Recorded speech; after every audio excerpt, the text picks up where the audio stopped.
বাংলাদেশে অন্তর্বর্তীকালীন সরকারের প্রধান উপদেষ্টা হিসেবে গতকাল বৃহস্পতিবার শপথ নিয়েছেন নোবেলজয়ী ডক্টর মোহাম্মদ ইউনূস।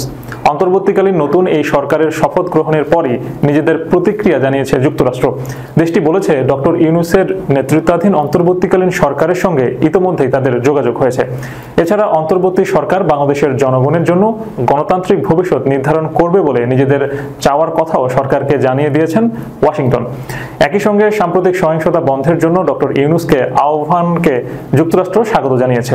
স্থানীয় সময় বৃহস্পতিবার নিয়মিত সংবাদ সম্মেলনে সাংবাদিকদের প্রশ্নের জবাবে এসব কথা বলেন মার্কিন পররাষ্ট্র দপ্তরের মুখপাত্র ম্যাথিউ মিলার। এদিকে ব্রিফিংয়ে এক সাংবাদিক অন্তর্বর্তীকালীন সরকারের প্রধান উপদেষ্টা হিসেবে ডক্টর মোহাম্মদ ইউনূসের শপথ নেওয়ার বিষয়ে জানতে চান। তিনি বলেন, বাংলাদেশের জন্য আজ একটি শুভ দিন। নোবেল বিজয়ী ডক্টর মোহাম্মদ ইউনূস সবেমাত্র বাংলাদেশ সরকারের প্রধান উপদেষ্টা হিসেবে দায়িত্ব গ্রহণ করেছেন। তাহলে আপনি কি স্টেট ডিপার্টমেন্ট বা প্রেসিডেন্টের পক্ষ থেকে নতুন সরকারকে অভিনন্দন জানিয়েছেন? জবাবে মার্কিন পররাষ্ট্র দপ্তরের মুখপাত্র ম্যাথিউ মিলার বলেন, আমাদের চার্জ ডি অ্যাফেয়ার্স আজ শপথ অনুষ্ঠানে উপস্থিত ছিলেন এবং আমরা সাম্প্রতিক সহিংসতা বন্ধের জন্য ডক্টর ইউনূসের আহ্বানকে স্বাগত জানাই। আমরা পরবর্তী সরকার এবং ডক্টর ইউনূসের সঙ্গে কাজ করতে প্রস্তুত। অন্তর্বর্তী সরকার বাংলাদেশ জনগণের জন্য গণতান্ত্রিক ভবিষ্যৎ নির্ধারণ করবে।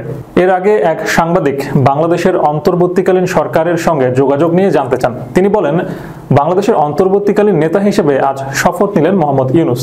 তার সাথে প্রত্যক্ষ বা পরোক্ষভাবে কোনো যোগাযোগ হয়েছে কিনা বলতে পারেন?